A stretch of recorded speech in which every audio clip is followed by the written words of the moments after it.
Bismillahirrahmanirrahim. Assalamualaikum warahmatullahi wabarakatuh. Waalaikumsalam.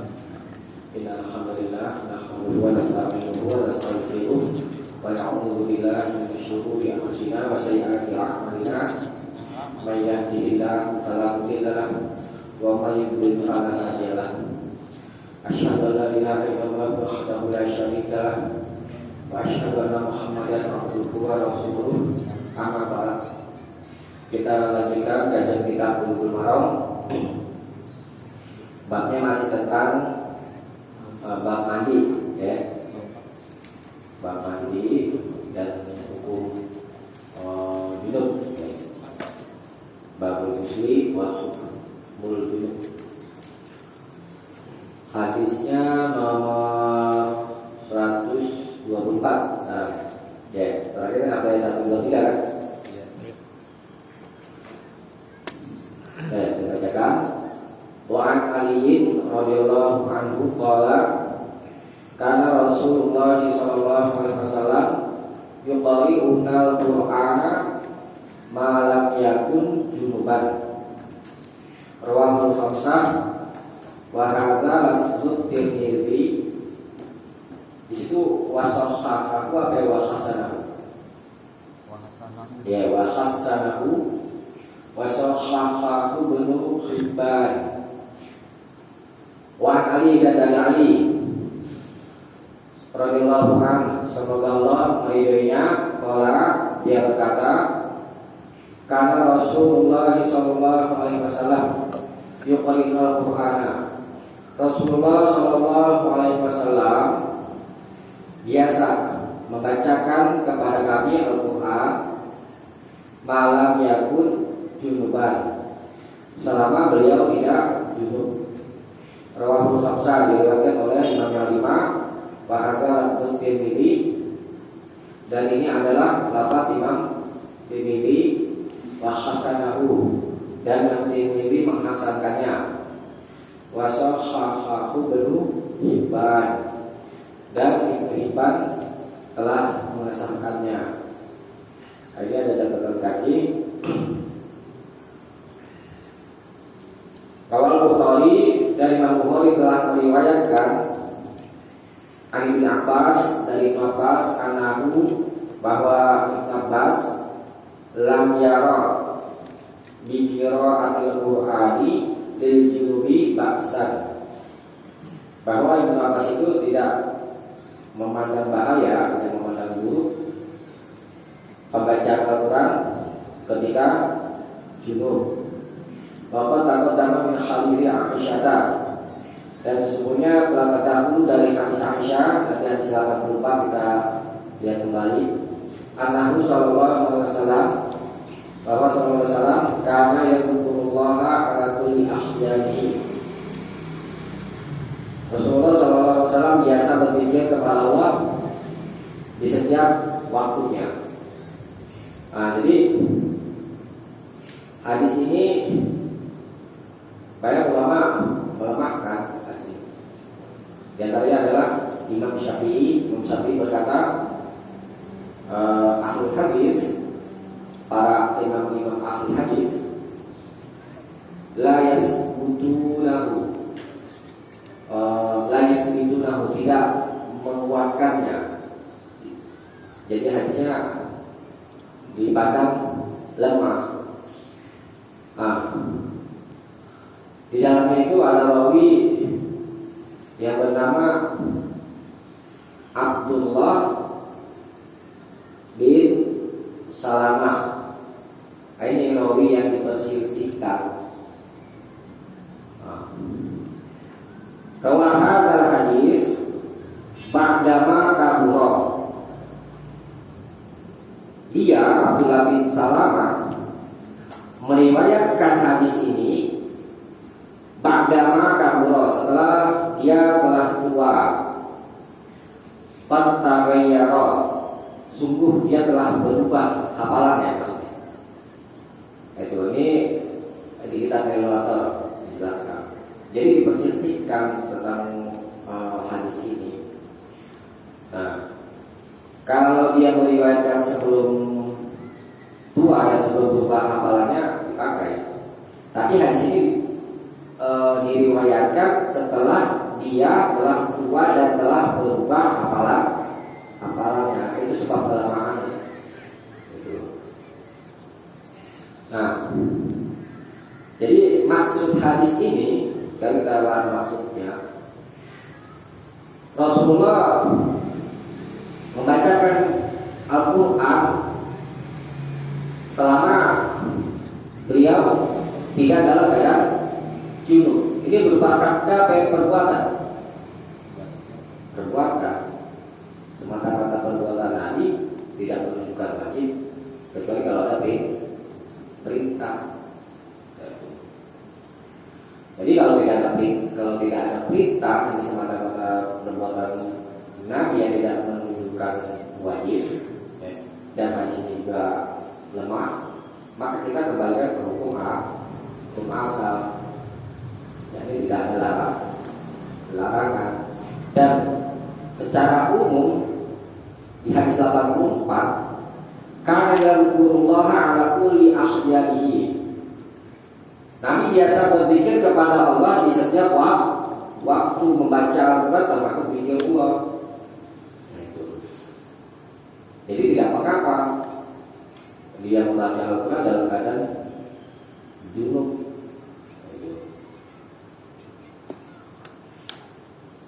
Nah, kemudian ada di riwayat lain, la yaqra'ul junubu walal khaidu syai'an minal Qur'an. Orang yang junub tidak boleh membaca syai'an minal Qur'an, sedikit pun dari Al-Quran. Ini hadis lain dan jalan semua. Dan tidak pula orang yang berhaid. Itu yang dilarang ya. La yaqra'ul junubu walal khaidu syai'an minal Qur'an. Tidak boleh orang yang junub dan orang yang haid, wanita haid, membaca sedikit pun dari Al-Quran. Hadis ini diriwayatkan oleh Abu Daud dan Imam Tirmidzi. Tetapi di dalam sanad hadis ini ada rawi yang bernama Ismail bin Ayyash. Wa riwayatuhu anil Hijaziyin, dan riwayatnya itu dari orang-orang Hijaz, ya, dhaifah, lemah. Jadi kalau Ismail bin Ayyash meriwayatkan hadis dari orang-orang Hijaz, itu hadisnya lemah. Wa hadza minha, dan ini diantaranya. Gitu. Jadi larangan orang yang junub, ya, dan wanita haid dari membaca Al-Quran, hadisnya lemah. Hanya dikutip dari kitab Fathul Bari. Begitu juga riwayat dari Imam Daraqutni dari jalan Jabir, Nabi sallallahu alaihi wasallam, la taqra'ul haidu. Orang yang haid, wanita haid tidak boleh membaca wala nufasa'u, dan tidak pula wanita nifas minal Quran syai'an, dari Al-Quran sedikit pun. Ini termasuk hadis yang melarang orang junub dan wanita haid dan orang yang nifas membaca Al-Quran. Tetapi di dalamnya ada rawi yang bernama Muhammad ibnul Al-Fadl, Muhammad bin Al-Fadl, wa huwa matruk, dan dia rawi yang matruk. Matruk itu tertuduh berdusta. Wa mansubun ila wada'i, dan dinisbatkan kepada hadis maudhu. Wa qad ruwiya mauqufan, dan diriwayatkan secara mauquf, wa fihi Yahya bin Abi Unaisyah. Jalan ada rawi bernama Yahya bin Abi Unaisyah, wa huwa kadzab, dan dia itu adalah seorang pendusta. Wa qala Baihaqi, dan Imam Baihaqi katakan, hadzal asal ini, asal dari Jabir, laisa bil qawi, tidak kuat. Nah, itu. Kemudian wasahha an Umar, ada riwayat dari Umar yang sah, anahu karena yakrahu an yakra al-Qur'ana wa huwa junub, bahwa Umar itu memakruhkan membaca Al-Quran dalam keadaan junub. Dan Imam Baihaqi itu menyebutkan riwayat ini bagian Umar itu di kitabnya, itu kitab Al-Khilafiyat bi sanad sahih, dengan sanad yang sahih. Nah, itu riwayat dari jalan Umar. Nah, jadi berzikir kepada Allah, baik membaca Al-Quran atau lainnya dalam keadaan junub, itu tidak ada larangan, karena hadis-hadis yang melarang bagi orang-orang yang junub membaca Al-Quran itu hadisnya lemah. Bahkan wanita haid, ya, itu diperintah oleh Nabi dari jalan Ummu Atiyah. Ummu Atiyah itu berkata, kunna nu'malu an nakhrijal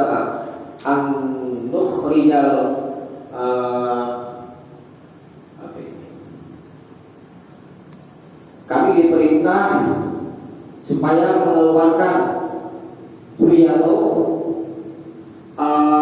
para wanita haid, wa yukabbirna bi takbirihim, dan kami bertakbir dengan takbir mereka. Nah, ini jadi para wanita haid diperintah oleh Nabi SAW menghadiri sholat Id yang mereka bertakbir. Nah, takbir termasuk di rumah juga, termasuk di rumah. Nah, ini sebagai bantahan bahwa wanita haid itu boleh di rumah, baik bertakbir atau membaca Al-Quran. Gitu. Jadi berita, ya, dengan takbir mereka. Ini riwayat Al-Bukhari. Catat aja deh, biar ada catatan.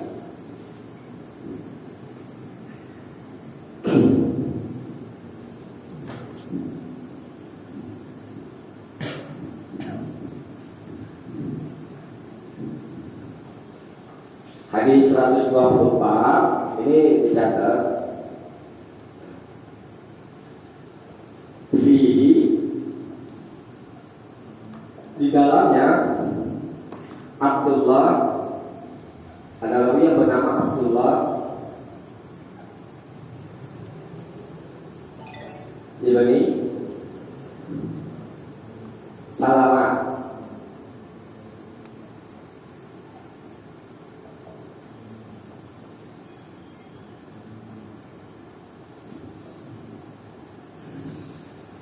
Bahwa hadal hadis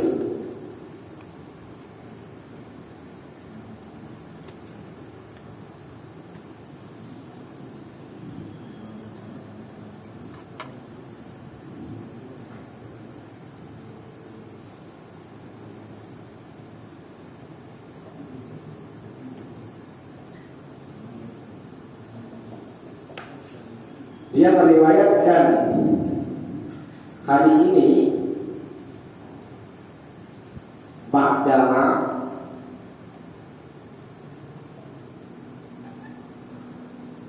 kabura, setelah dia telah tua, qad taghayyara, sungguh taghayyara, dia telah berubah. Taghayyara, telah berubah hafalannya, maksudnya. Ini dari kitab Nailul Awtar. Kemudian Imam Syafi'i katakan, kalau Syafi'i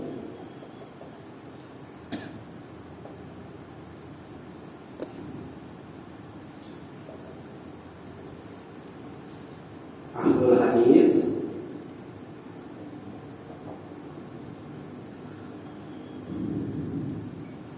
la yasbunahu,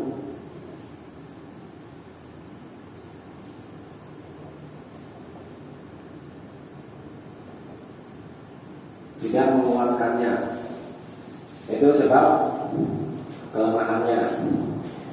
Kemudian kembali kepada pengumuman, yakni lihat hadis 84, ya, itu. Nah, kemudian tentang larangan apa namanya, orang yang junub, hadis yang melarang bagi orang junub dan haid punya la yang kabul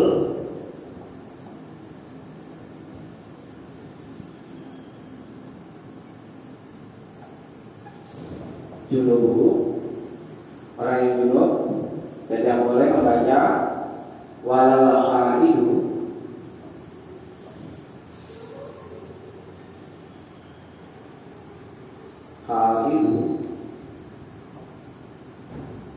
dan tidak pula wanita haid syai'an dalam Quran.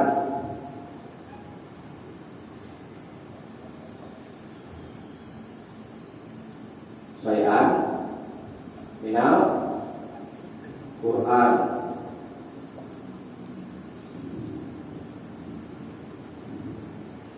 Ini riwayat Abu Dawud dan Tirmidzi, ya. Ibnu Umar, dari Ibnu Umar.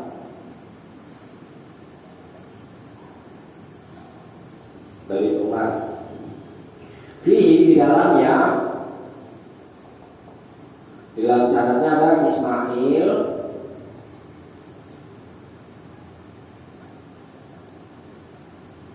Ibnu Ayyas.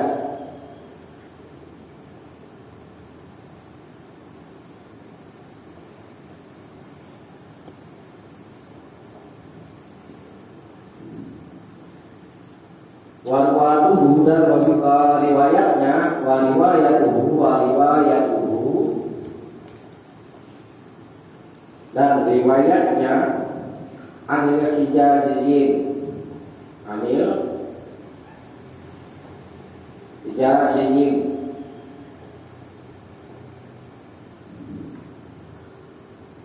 Do'ifah.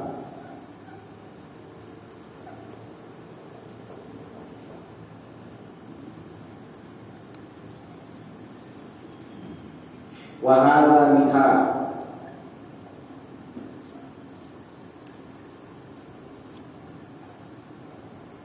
ini nggak apa ya, begini ya, bukan tertulis ya. Kemudian yang wanita nifas, wan Jabir,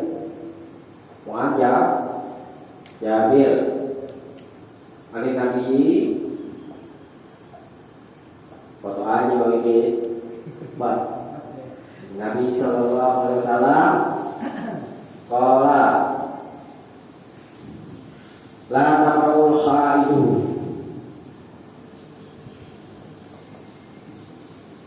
la taqul khaidu, tidak boleh wanita haid membaca wala nufasa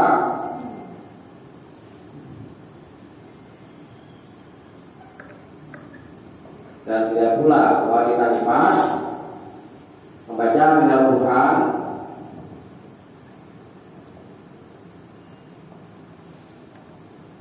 minal Qurani syai'an,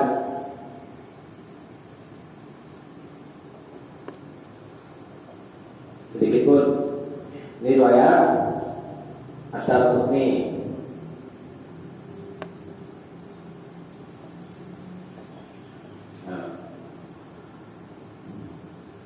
Fihi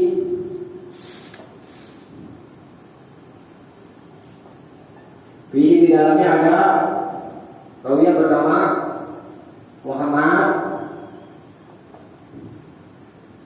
Ibnul Fadl,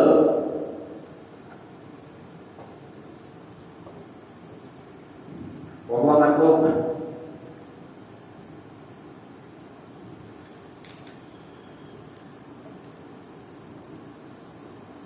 Yes, aja.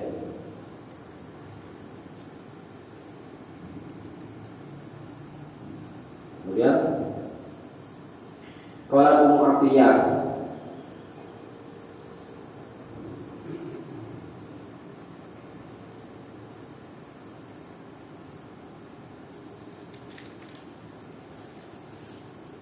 Qala Ummu Atiyah, kunna adalah kami nukmaru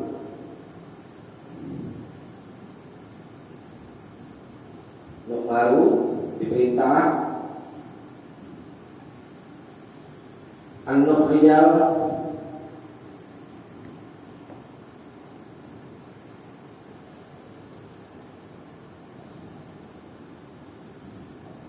supaya kami mengeluarkan huyalu wanita-wanita haid, huyada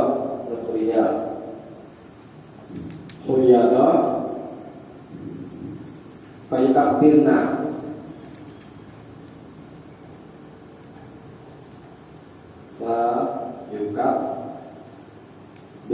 kami bertakbir bitakbirihi,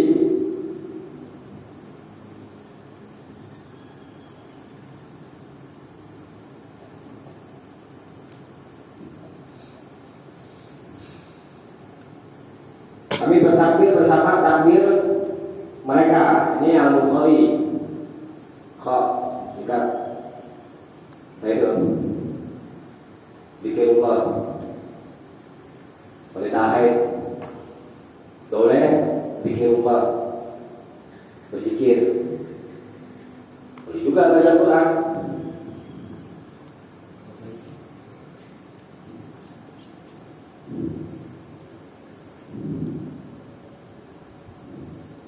Kalau mau berwudu aja, kalau apa namanya itu lebih baik ya kan. Tapi bukan lantaran semata-mata kalau membaca Al-Quran diperintah berwudu, karena hadis yang melarang wanita haid, nifas atau orang junub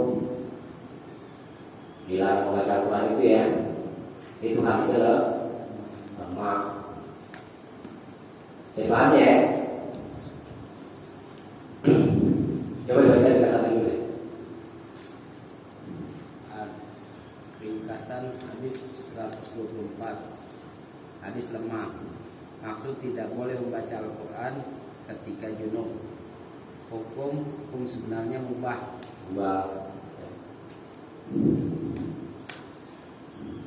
Cuma ada juga memang ulama yang apa namanya melarang wanita haid itu orang junub baca Quran. Jadi tinggal lihat aja dari ini kita bahas ya. Macam larang itu apa? Kalau tidak ada larang berarti kembali ke hukum asal, kembali ke umum kepada keumuman. Dan Nabi SAW karena Rasulullah Taala beli ahyani, bahwa Rasulullah SAW biasa berzikir kepada Allah di setiap waktu. Itu wanita haid tegas tuh. Wanita haid diperintah keluar menghadiri id juga firna bertakbir. Tapi kan pas pikir rumah. Tapi kan itu waktunya pas di hari Yang kita bahas itu masalah pikir rumahnya, boleh atau tidak? Bukan masalah pas idnya. Bukan masalah idnya. Pikir rumah umum bertakbir, baca Al-Quran pikir rumah. Amin. Iya, sholat nggak boleh sholatnya. Ya, kita bahas ke hadis berikutnya 125. Tuan hadis Sa'id bin Al-Khudri dan dari Sa'id Al-Khudri radhiyallahu anhu, semoga beliau qala dia berkata, qala Rasulullah sallallahu alaihi wasallam, Rasulullah sallallahu alaihi wasallam bersabda, "Idza ada ahadukum akhlaqu apabila seorang di antara kamu mendatangi, maksudnya mencampuri akhlaqu istrinya, summa arada ayyauda, kemudian dia ingin mengulangi, falyatawaddo, maka berwudulah bainahuma, di antara keduanya, wuduan dengan satu kali wudu." Rawahu Muslim, diriwayatkan oleh Imam Muslim. Bahwanya Zahra al-Hakim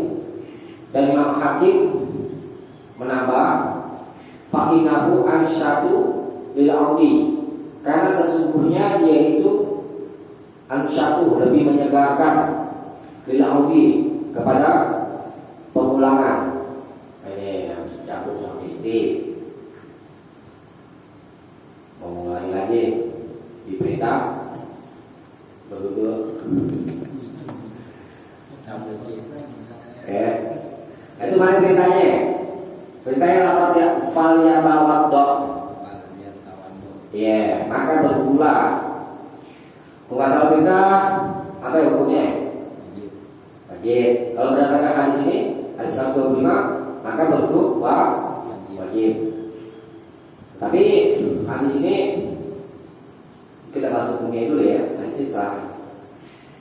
Hadis ini dipalingkan itu diantaranya atau apa namanya? Ya hikmah ini fa'inahu ansyatu lil audi. Karena sebenarnya dia itu lebih menyegarkan, itu sebagai irsyad aja sifatnya. Ini diantara dari yang memalingkan. Ya. Kemudian di hadis lain diriwayatkan apa yang oleh Imam Sunan. Qala sallallahu alaihi wasallam, telah apa saja ini ya, dibaca ya dari memalingkan gitu ya. Yang penting kan. Ini kan boleh kan? Boleh.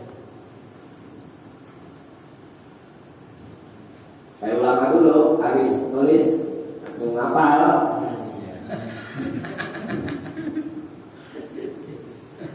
Apa buat kepala nih ya? Ya kepalanya ada di luar, ada di kepala.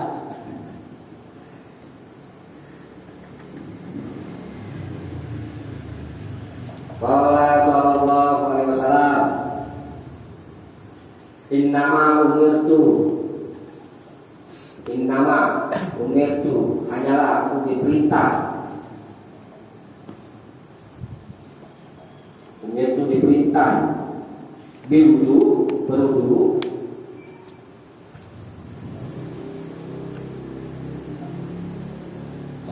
diperintah berwudu. Idza kuntu ila shalah,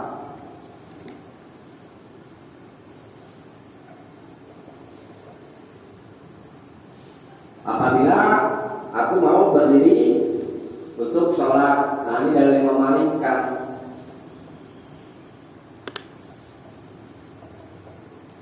Nah ini riwayat Ashab Sunan.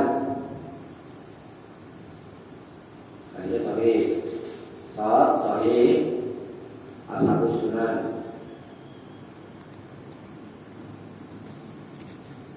Ashab Sunan maksudnya Sunan di Abu Daud, Tirmidzi, Nasai dan Ibnu Majah. Nah ini, jadi perintah wudu itu hanya untuk sholat, itu sudah dibatas tuh, ini nama, tuh ya. Nah,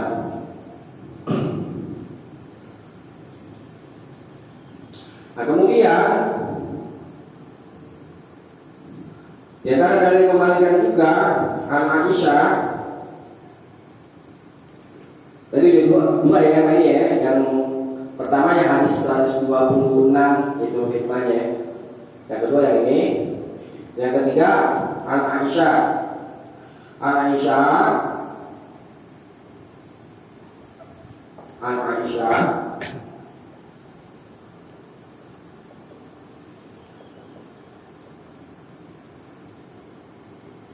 Qalat, dia berkata, kana Nabi sallallahu alaihi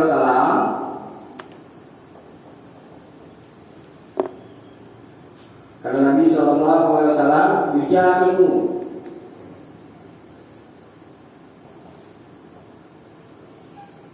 pernah biasa berjima, yujami'u biasa berjima. Sini bawahnya ya. Summa ya'udu, kemudian beliau mengulangi.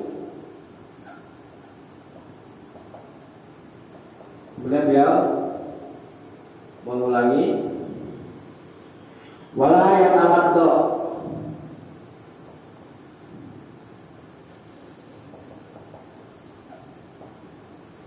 Aduh, malah ya tawat debu. Tuh. Beliau tidak mengulangi wudu, ya, mengulangi dan tidak mengulangi tidak berwudu. Maka ini termasuk dalil yang memalingkannya. Ini perkataan Nabi diselisihi oleh perbuatannya. Ya. Itu dalil-dalil yang memalingkan hukum wajib kepada sunnah. Udah wudunya seperti apa ya? Wudu itu secara bahasa maknanya membersihkan, bersih, bagus. Apa cukup membersihkan aja kemaluannya, misalnya? Tuh, kalau tawadhu, ya, cuma bahasa wudu. Nah, di riwayat lain itu dari jalan Imam Baihaqi, itu perintah wudunya itu seperti wudu mau sholat nih, perintah wudunya. Fal yatawaddo wudu'ahu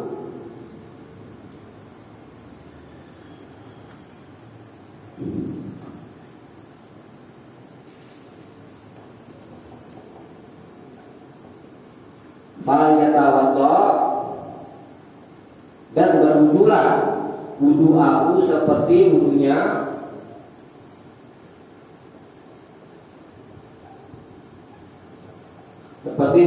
lis-sholat, mau sholat. Jadi cara wudunya seperti kita wudu mau sholat.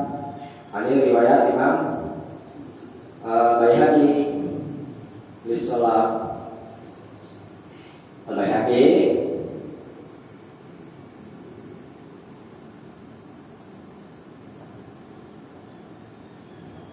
Al-Baihaqi dan Ibnu Huzaimah.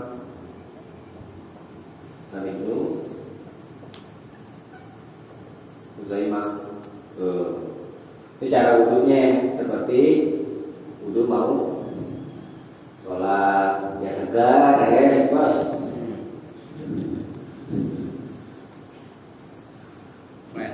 Fresh jadinya.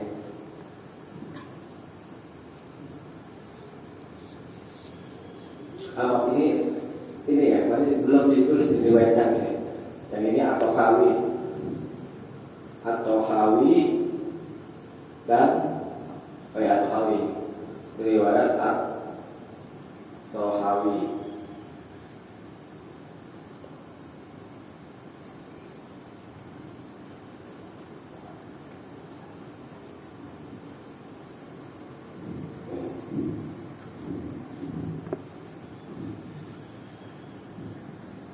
Ya, paham ya? Kenapa bos ini? Udah dulu, B. Kenapa tadi? Banyak. Oleh habis 126 gitu. Udah, coba dibaca ringkasannya. Hadis 126. Maksud menganjurkan berwudu di antara dua kali bercampur. Hukum sunnah. Iya. Sekarang hadis 127. Walil arba'ati. Dan bagi imam yang empat.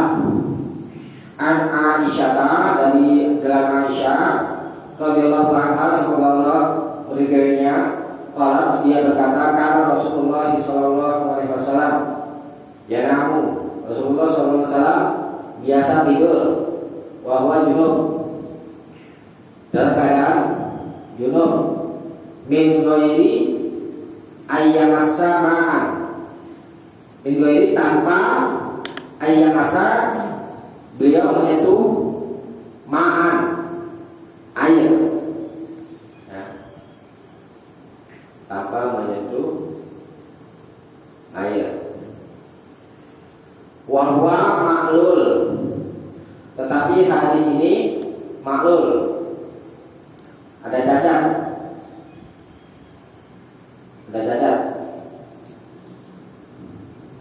Bacain aja ya cacatnya ya. Cacatnya bayanal musannif pengarang yang Ibnu Hajar bayana menjelaskan fit talkhis, di kitab talkhis, annahu, bahwa dia hadis ini min riwayati Abi Ishaq As-Subai'i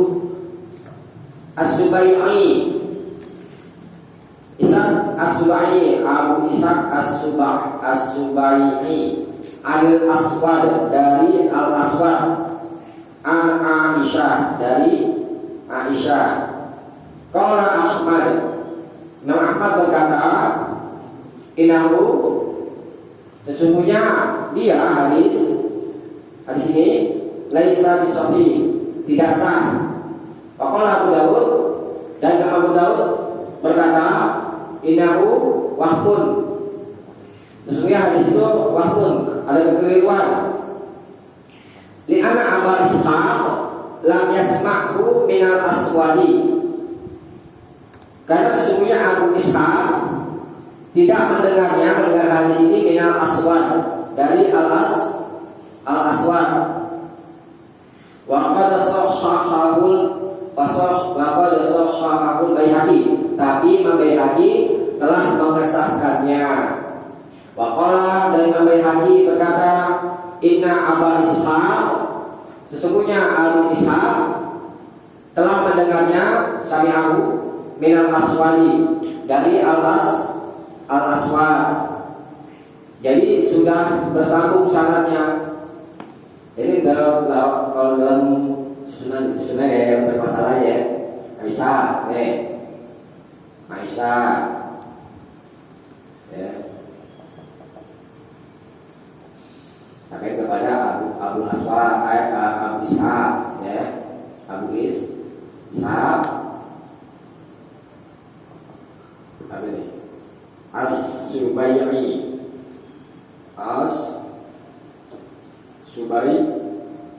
Subai'i.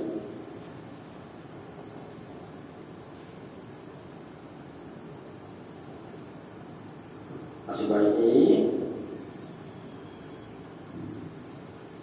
Dulu. Ambil Aswad, Aisyah dulu, baru Al-Aswad.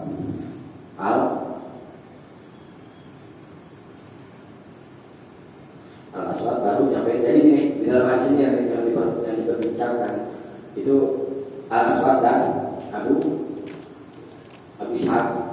Kalau dalam susunan ini Aisyah menyampaikan kepada Al-Aswad, ya, Al-Aswad menyampaikan kepada Abu Ishaq As-Subai'i. Nah, kata Imam Ibnu Hajar, ya, mengutip perkataan dari Imam Ahmad dan Abu Daud, hadisnya tidak sah dan paham, ada kekeliruan. Kekeliruannya di mana? Karena sesungguhnya Abu Ishaq ini tidak mendengar hadis ini dari Al-Aswad, tapi dibantah oleh Imam Baihaqi. Abu Ishaq itu mendengar dari Al-Aswad. Kalau dikatakan tidak mendengar, berarti sanadnya terputus gitu. Tapi Imam Baihaqi sudah bantah, jadi sudah bersambung itu keseluruhan hadis tentang bersambung dan terputus itu dalam hal mendengar secara langsung atau tidak gitu. Karena syarat hadis itu harus bersambung, harus mendengar satu rawi dengan rawi yang lain. Nah, jadi hadis ini sudah salah. Tuh. Sekarang kita bahas matanya. Ya.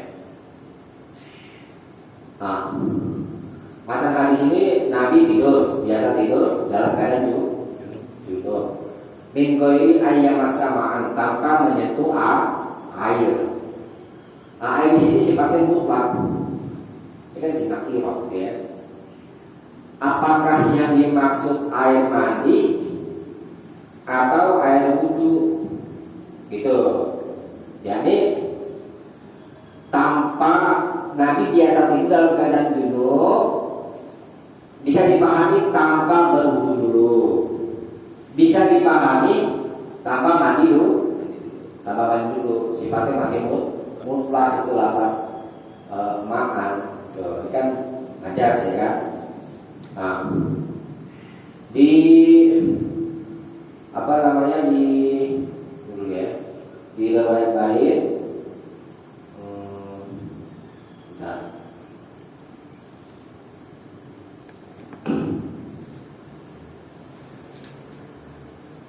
jamaah atau mutlak.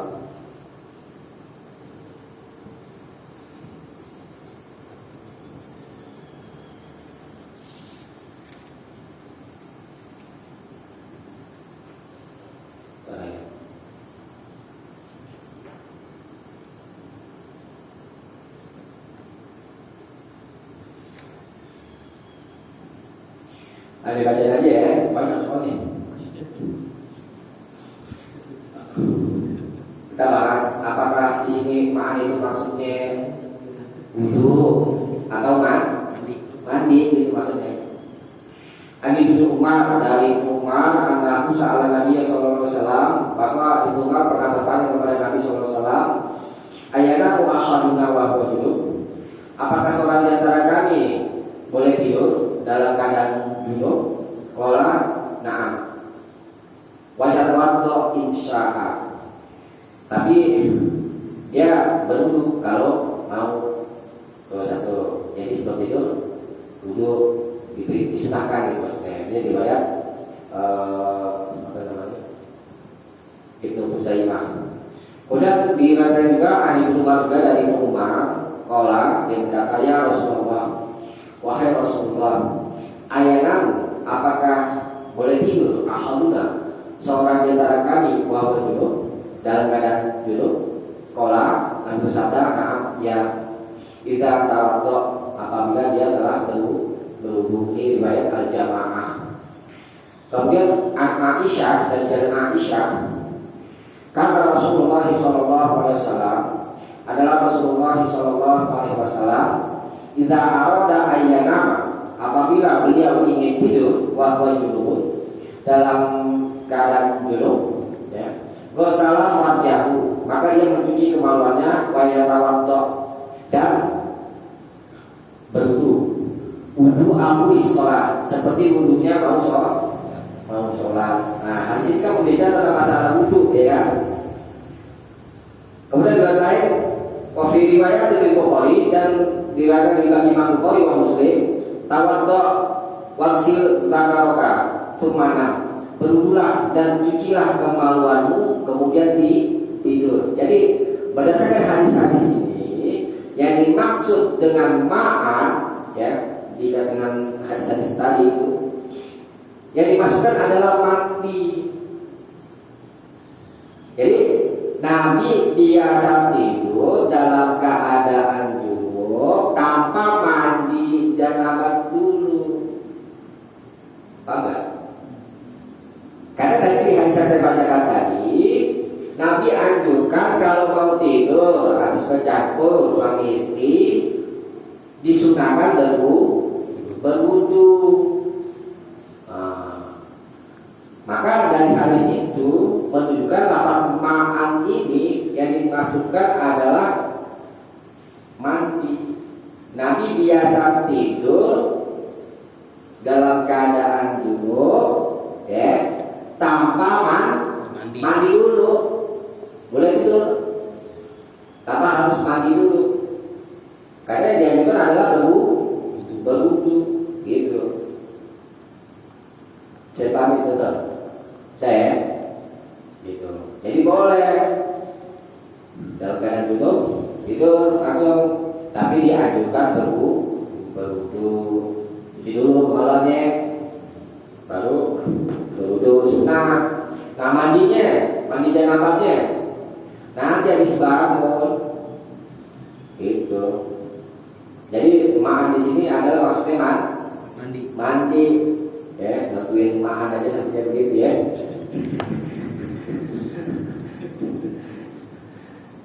Jadi mereka ulama-ulama itu teliti gitu dalam masalah ini, ya kan, sembarangan. Kalau mandi janabah langsung ya apa, ya kan, lebih enak. Malah tadi mau ngulangi lagi ya bos ya, gitu. Kedinginan kan? Iya. Ya, saya paham ya. Ringkasan. Hadis 127 hadis sah. Maksud orang yang junub boleh tidur sebelum mandi janabat. Iya. Mubah. Ya, mubah.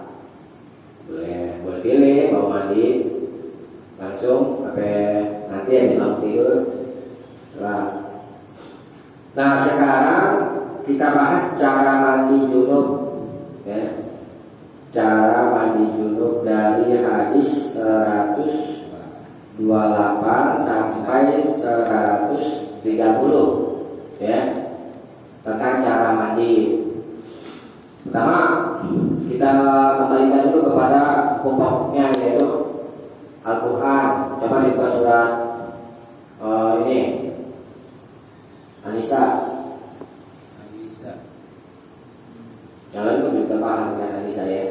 An-Nisa berapa dulu?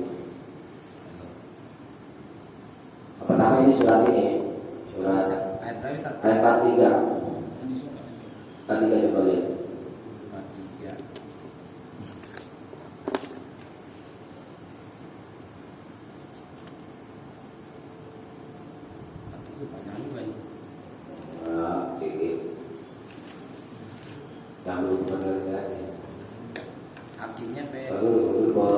Artinya aja.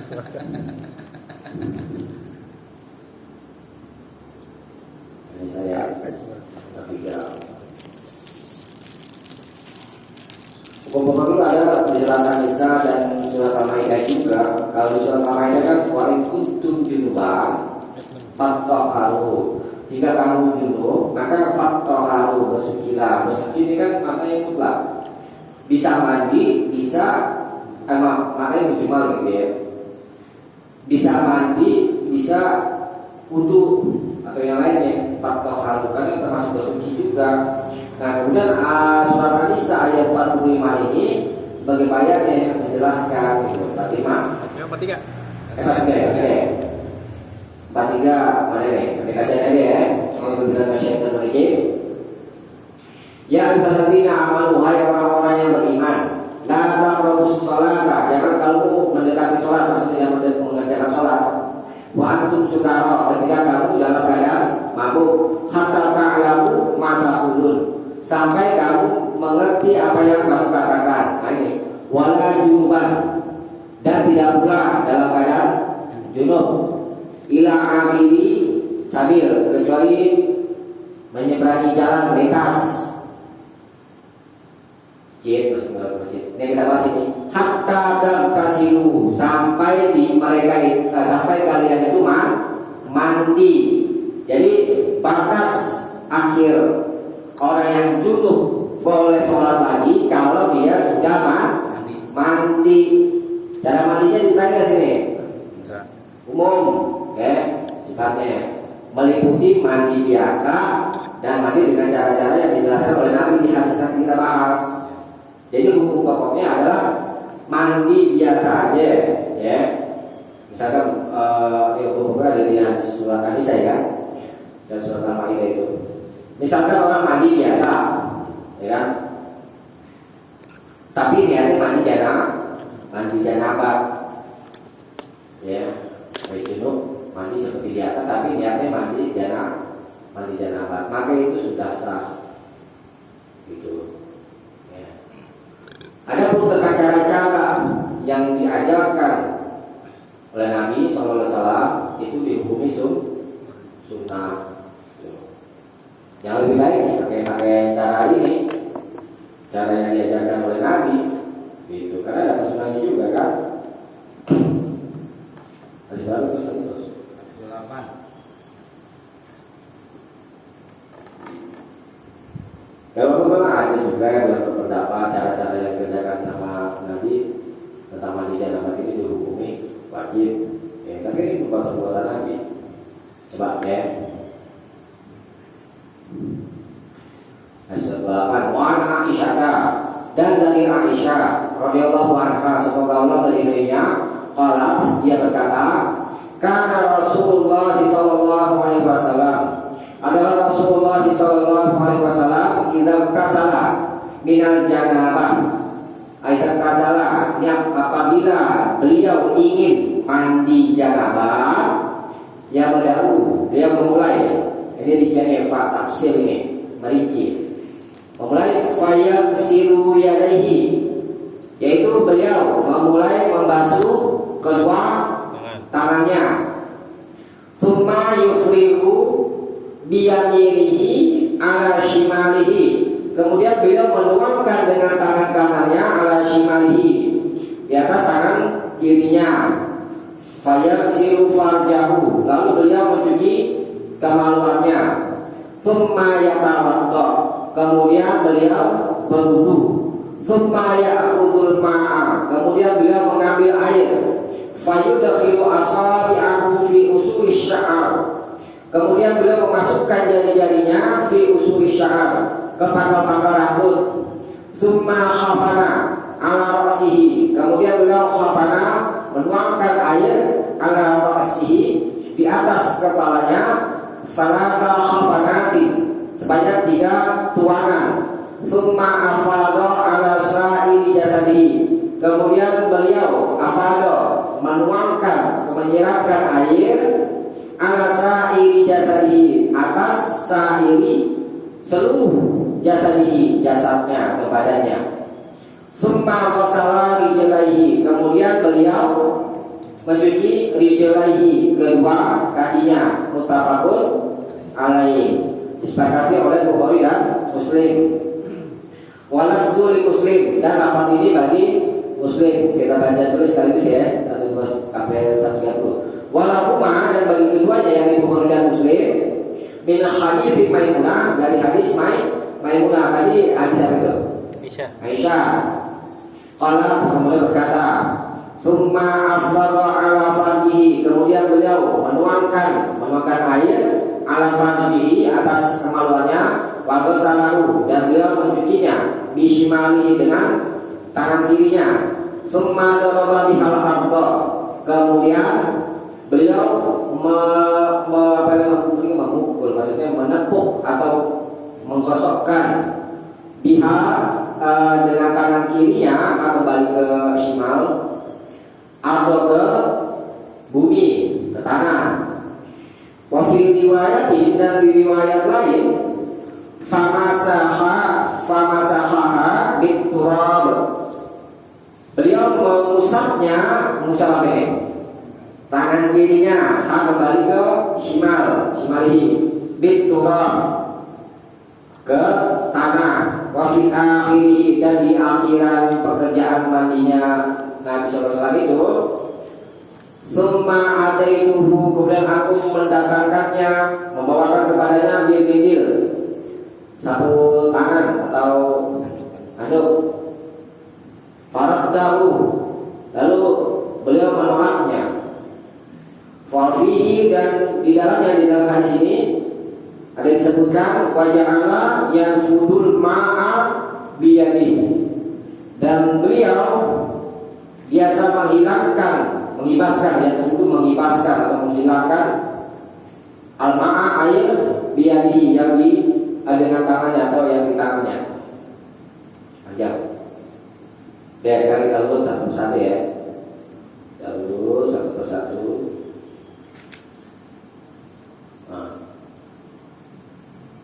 Aisyah dulu. Kan Rasulullah SAW apabila mandi pertama mulai apa ya? Bayang silu Cuci tangan. yadaihi, beliau mencuci tangan. Nah ini di riwayat lain itu faghasala yadaihi qabla ayyadkhula yadahu fil ina. Nah, jadi mencuci tangan di sini, dia mencuci tangan sebelum memasukkan tangannya ke dalam bejana yang sudah kita bahas. Nah, itu ya. Summa tawaddoa, kemudian beliau berwudu. Kita bahas. Summa tawaddoa bisa wudu ahli sholat nanti. Nah, di sini habis cuci tangan sebelum masuk ke dalam bejana ya, kita dulu. Kemudian summa yufrigu biyaminihi, kemudian beliau yufrigu menuangkan, maksudnya menuangkan air biyaminihi, dengan tangan kanannya, ala shimalihi, di atas tangan kirinya. Jatah tangan kiri diambil air, tuangin ke tangan kiri, ya, tuangin ke tangan kiri, cedok ya. Banyak silu farjahu, lalu dia mencuci kemaluannya. Itu jadi menuangkan air dengan tangan kanannya atas tangan kirinya itu untuk mencuci kemaluan, ya. Dan setelah itu summa yatawaddo, kemudian beliau berwudu. Ini wudunya caranya seperti wudu dalam sholat atau tidak?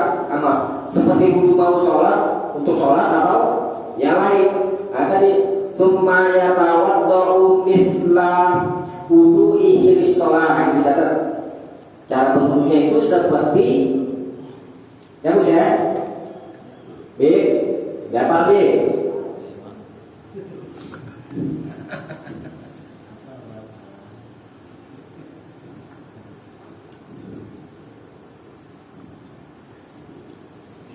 Iya,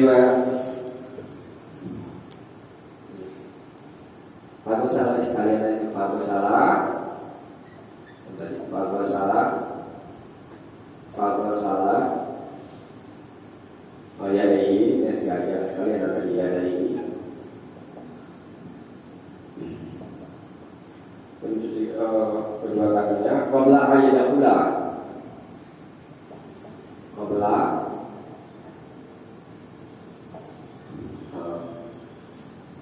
ayyadkhila. Qabla ayyadkhila.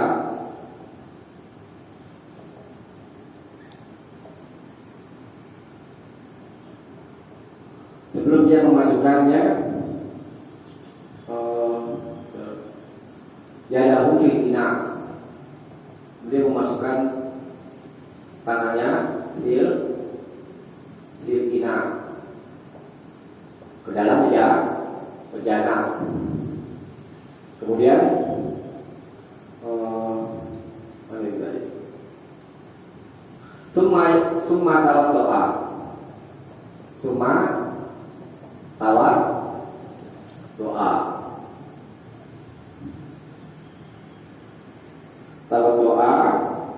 Kemudian dia berwudu misla wudu isi sholat. Misla seperti wudunya sholat. Mau sholat ini riwayat Muslim. Kalau seperti wudunya mau sholat, berarti sampai kaki kan? Hah? Sampai kaki dong. Sampai kaki? Iya, deh. Makanya doang bos ya kalah bos. Ya, habis wudu, summa ya'khudhul ma'a, kemudian beliau mengambil air, ya, menuangkan air, maksudnya menuangkan air. Fayudakhilu asabi'ahu, yaitu beliau memasukkan jari-jarinya fil usuli sya'ar, ke pangkal-pangkal rambut apa ini? Yang kota tubuh bukan, dan kota tubuh itu banyak rambut itu menyebutkan mutlak. Bisa rambut kepala atau yang lainnya, ya kan? Apa? Rambut tak? Apa? Rambut bukan bulu. Iya rambut di sini maksudnya rambut apa? Kan yang disebutin. Silakan. Dia tuangkan ke atas kepalanya juga. Enggak yang bahas itu. Rambut. Wa fayudakhilu asabi'ahu, lalu beliau memasukkan jari-jarinya fi usuli sya'ar, ke pangkal-pangkal rambut. Rambut bisa rambut kepala, ini juga rambut. Rambut yang dimaksud yang mana? Nah itu sifatnya masih mutlak, gitu. Kalau mutlak, tadi dari ini kan. Nah itu di riwayat Imam ini dulu. Membayhaqi, summa yukhallilu biha shiqqal ra'sihi. Kemudian beliau menyelat-nyelati apa namanya itu dengannya dengan tangan itu syikqa asihi al aiman. Ini catat ya. Masalah rambut aja ya.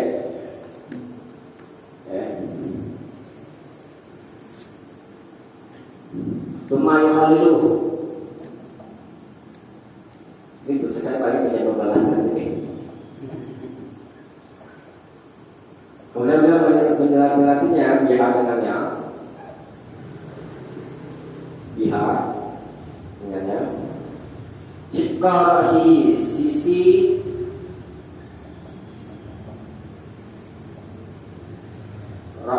sisi kepalanya, al-aiman yang kanan, al-aiman. Supaya sebab biha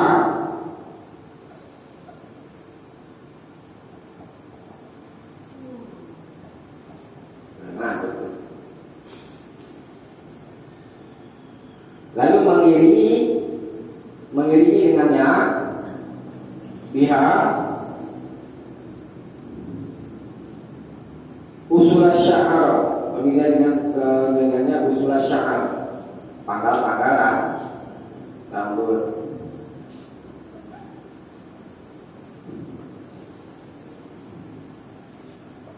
Pangkal-pangkal sya'ar.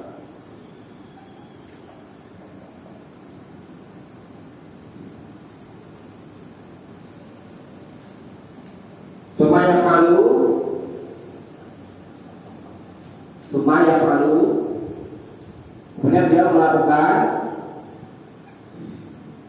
yaf'alu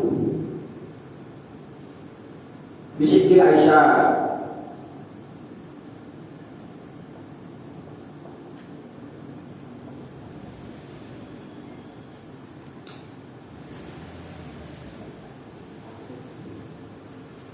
kadalik seperti itu. Dari riwayat Imam Al-Baihaqi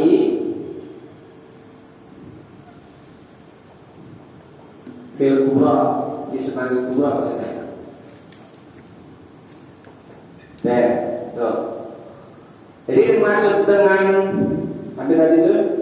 Memasukkan jari-jarinya ke pangkal-pangkal rambut, maksudnya rambut apa itu? Rambut kepala yang kanan, ya, dan kiri. Kanan dulu. Ini tuh wilayah. Tuh, ini. Tuh, kanan. Ambil lagi. Udah, ini pakai kepala-pangkal rambut. Ya. Tuh. Kulit maksudnya kulit kepala. Jadi hanya sampel keramas ya keramas lagi deh. Kemudian cek kanan dulu kita mulai gitu ya. Lalu yang kiri tuh.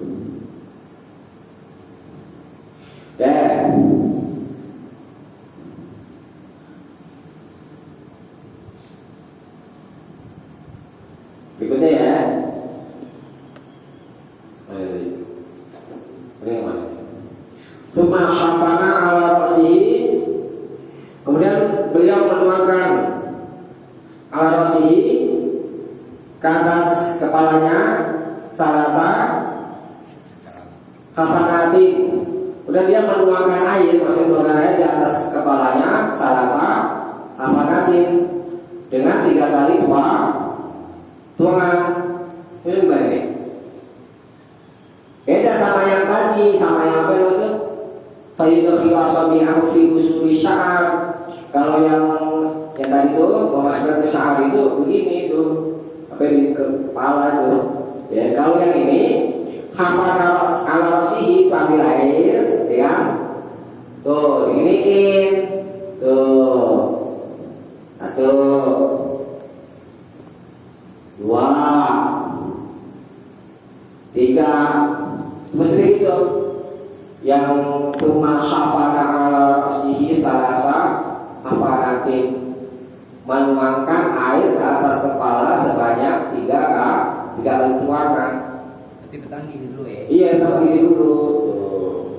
Tuh. Satu kali aja karena nggak ada juga itu. Di kanan kiri. Tapi sekarang kiri, ya. Lalu ambil air, Nah, ambil air. Tuh. tuangnya nih. Begini tuh ya. Kayak basuh kepala aja. Tuh, tuangin aja. Tuh, 3 kali. Saya ya? Paham ya? Nah, setelah itu summa kemudian afadho menyiramkan ala sa'iri jasadihi, menyiramkan air, maksudnya menuangkan air di atas seluruh badan, maksudnya sisanya. Boleh kita sekaligus buru, ya kan? Boleh nggak bagian-bagian yang nggak kena air? Ya, misalnya orang lagi nginam bisa jadi kan? Begini langsung sakit. Maksud cuma apa rasa ini jasa itu sisanya, sisa anggota tubuh yang belum kena basuh air bisa dipahami seperti itu. Semuanya juga apa? Kayak kita mandi, ya kan? Yang udah kena air boleh basuh lagi, kayak gitu. Paham ya? Nah, kemudian summa ghasala rijlaihi, kemudian beliau mencuci kedua kakinya. Ya, habis wudu. Ini ada ulama paham begini. Ya tadi kan wudu. Nih, dan mana tadi? Kan ada terlibat wudu kan? Wudunya seperti wudu mau sholat. Kemudian di hadis bawah itu lafaznya summa ghasala rijlaihi, summa ghasala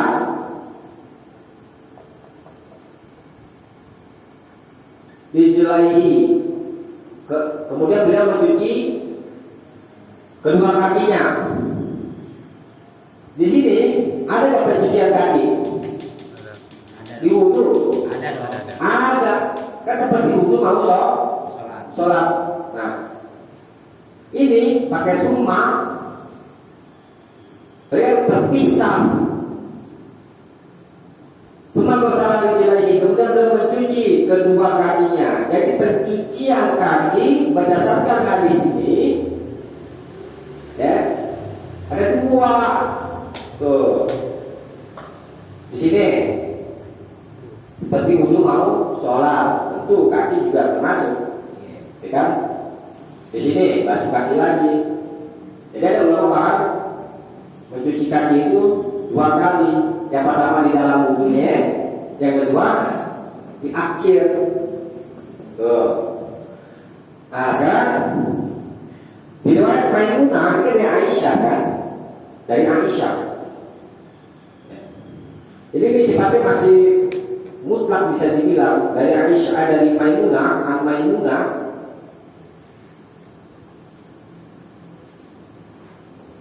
Dari jalan Maimunah, Nabi juga.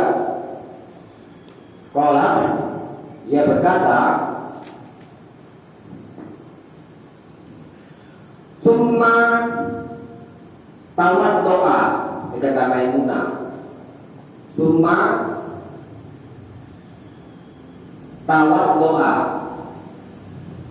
Kemudian beliau berwudu. Tuh, berwudu ya. Seperti wudu mau sholat.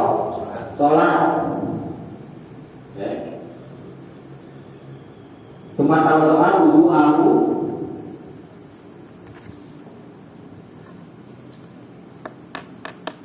Seperti wudunya is-sholat, sama lafadznya di hadis Aisyah dan hadis Maimunah, seperti wudunya mau sholat.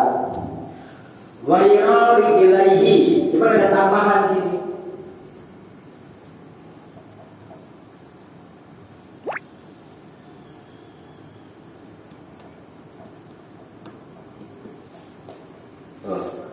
selain kedua kakinya. Berarti bagaimana ya cara memahaminya? Hah? Baik Pak. Nah, yang di sini, mana ini? Yang umum ini, ya, dibawa kepada yang khusus. Jadi ketika berwudu mandi janabah, seperti wudu mau sholat, tanpa mencuci kedua kaki, mencuci kedua kakinya di akhir. Itu jalan menggabungkan kedua hal itu. Dari sini berdasarkan hadis Maimunah, maka ada ulama paham wudu mau sholat kecuali kedua kaki. Nanti kakinya itu dibasuhnya ini. Habis sampai tadi itu, habis siram badan, baru mencuci kedua kaki. Kedua kakinya di akhir. Iya terakhir. Paham ya? Jadi paham ya? Sudah gak paham ya sudah. Deh. Nah, kemudian kita bahas ini apa namanya?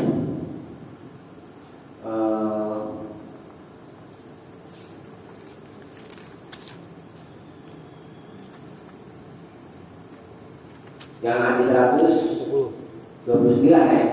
Summa afragha ala farjihi. Tadi kan di atas tuh mana itu? Summa yufrigu biyaminihi ala shimalihi fayaksilu farjahu yang situ ya. Nanti sini ada tambahan. Summa afragha ala farjihi. Kemudian beliau menuangkan air wa ghasalahu, dan beliau mencucinya bismillah itu ambil air pakai tangan kanan, cuci kemaluan pakai tangan kiri. Summa daraba bihal ardo, kemudian beliau menepuk dengan kanan kirinya itu habis cuci kemaluan, digosokkan ke tanah al-ardo, lantai, maksudnya lantai. Jangan keluar. Kalau cari tanah lagi, ada tanah nih. Kan, Karena lebih susah saya kuat kan. iya, jangan kuat tuh kalau. Iya, jadi mana deh kan? Kita bahas, maksudnya kita mau aja mau menambah gitu. Dari riwayat Maimunah, Bukhari Muslim juga. Habis itu kemaluan, kita tepukan tangan kiri kita ini ke tanah. Al-ardo kan umum kan? Umum nggak dapatnya? Bumi, al-ardo ini bumi. Tanah, bumi, ya kan? Tembok, bumi juga sama. Ya, situ di bumi deh. Oh, mana kek? Orang habis cuci kemaluan, suruh ini gosokin tuh, ya, buat ngilangin dedet-dedetnya. Ya, nah kemudian waktu riwayat famasahaha, beliau mengusapnya di turab, tanah ini baru turab, debu. Tadi disebutkan secara umum al-ardo, ya. Kemudian di sini disebutkan secara khusus, yakni turab. Turab artinya tanah atau debu. Nah dalam kaidah usul ada diterangkan zikru ba'di afrodil am, penyebutan sebagian lafaz yang umum, la yukhassisuhu, tidak mengkhususkannya, tidak berarti mengkhususkannya, yakni tidak mesti dalam hal menggosok tangan kiri ini harus ke tanah atau ke debu, karena tidak mengkhususkannya. Boleh ke tembok, ya, atau ember atau yang lainnya gitu deh, begitu. Tegas buat apa namanya? Gerakan itu satu-satunya bos.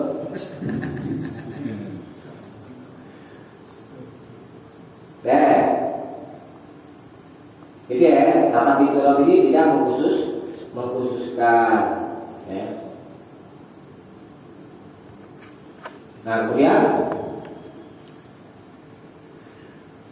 bawahnya habis selesai nih, selesai mandi, ya. Summa ataituhu wa fi akhirih, dan di akhirnya, maksudnya di akhir pengerjaan mandi, habis mandi gitu maksudnya ya. Summa ataituhu, kemudian aku ini siapa nih?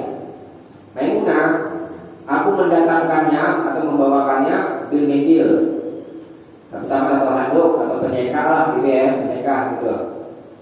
Faraddaha, tapi beliau menolaknya, tidak mau dikasih handuk, ya. Wafihi, dan di dalamnya tersebut, di dalam hadis itu tersebut, wajah ala yarfudul ma'a biyadihi. Beliau itu menghilangkan air itu dengan tangannya, jadi habis mandi, iya digituin, gitu. Gak pakai handuk. Tuh. Nah, sekarang persoalannya itu pakai handuk boleh gak? Boleh. Ini perbuatan Nabi, ya kan? Aku pernah dapat itu di Muslim kalau salah itu waktu belajar Satimba.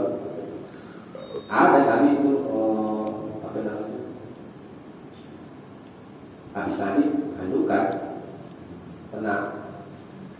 Jadi boleh berhanduk dan boleh dengan tangan aja mungkin, gitu. Ya walau mungkin ya biar rata kali airnya atau yang lainnya.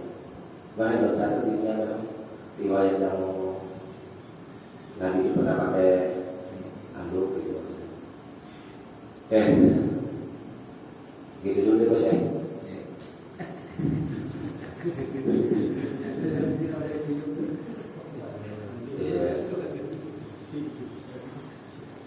Lagi lanjutin aja ya, berikutnya.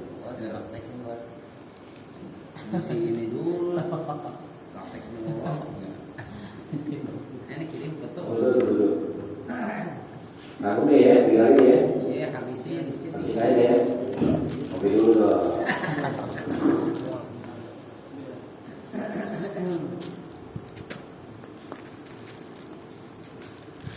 Baca dulu gagasannya. Oh iya, ini lupa nih saking semangat. Hadis 128, hadis 30 nggak tadi? Langsung aja. 130 maksud terangkat cara mandi junub janabat Nabi. Satu hadis aja deh. Wa an Ummi Salamah, dari Ummu Salamah radhiyallahu anha taala, semoga Allah meridhoinya. Allah dia berkata, qultu, aku pernah bertanya, ya Rasulullah, wahai Rasulullah, inni imra'atun asyaddu sya'ara ra'si. Sesungguhnya aku adalah seorang perempuan yang asyaddu, yang apa ya? Asyaddu yang sangat, maksudnya banyak itu. Asyaddu sya'ara ra'si, yang sangat banyak rambutnya gitu di kepalaku. Iya, kalau di situ disanggul, diikat gitu maksudnya. Iya, kayak konde, itu disanggul gitu ya. Afa'al uduhu, maka apakah aku boleh angkuduhu apa yang membuka sanggulnya, ya, diburai gitu ya. Likus janabah, untuk mandi janabah. Wa fi riwayatin wal khaidah. Ayo mas ini lengkapnya. Apakah aku boleh melepas sanggulnya untuk mandi janabah dan mandi haid? Gitu maksudnya lengkapnya.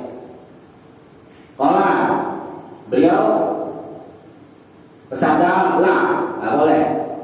Kalau saya dibuka sanggulnya, innama yakfiki, hanyalah mencukupimu, antahfi, kamu tuangkan atau siramkan air ala ra'sihi, atas kepalanya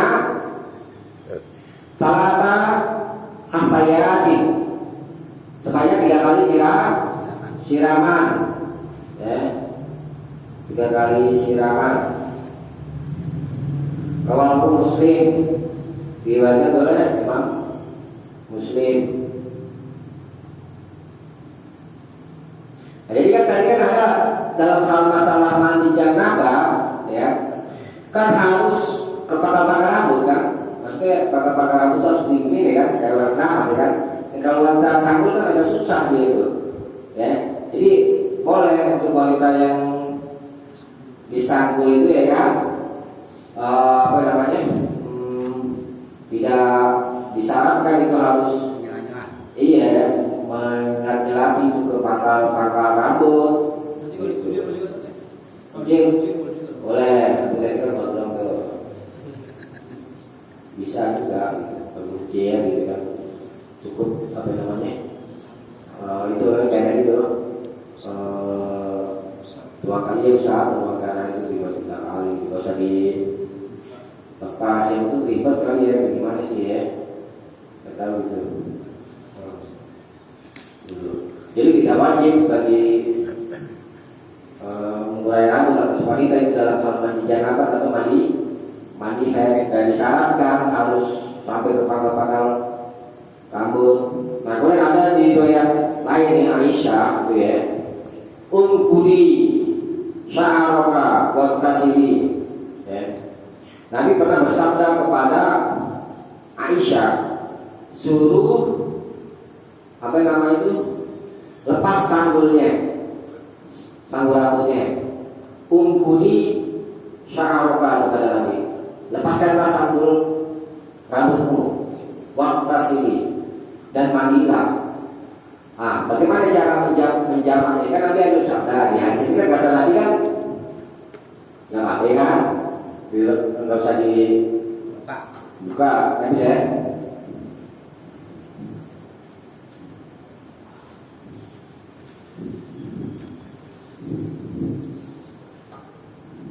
Nah, Nabi pernah bersabda, qala sallallahu alaihi wasallam li Aisyah. Nabi pernah bersabda kepada Aisyah,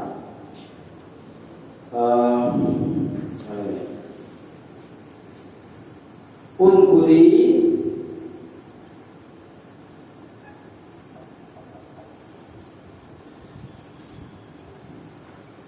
lepaslah sanggul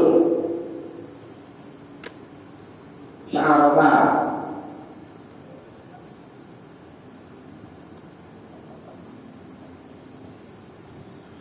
asy'araki, kalau kepala waktu sini,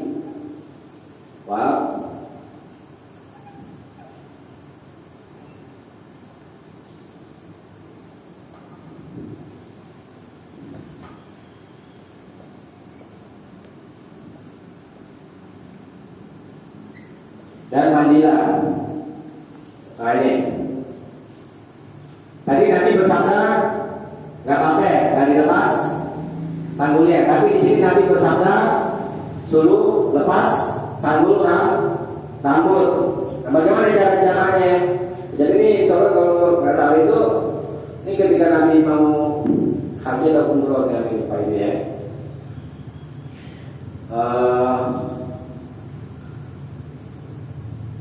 Aisyah itu kedatangan haidnya.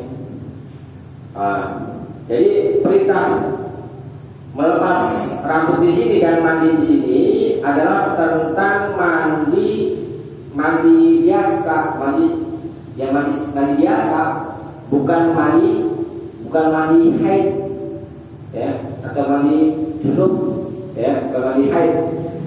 Maka tidak bertentangan, tidak saling bertentangan dengan riwayat Ummu Salamah gitu.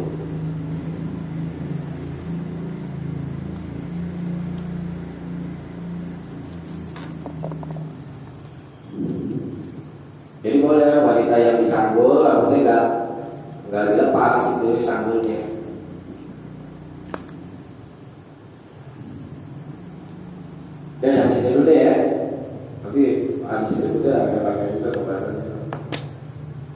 buka sampai sini. Ada yang mau tanya enggak?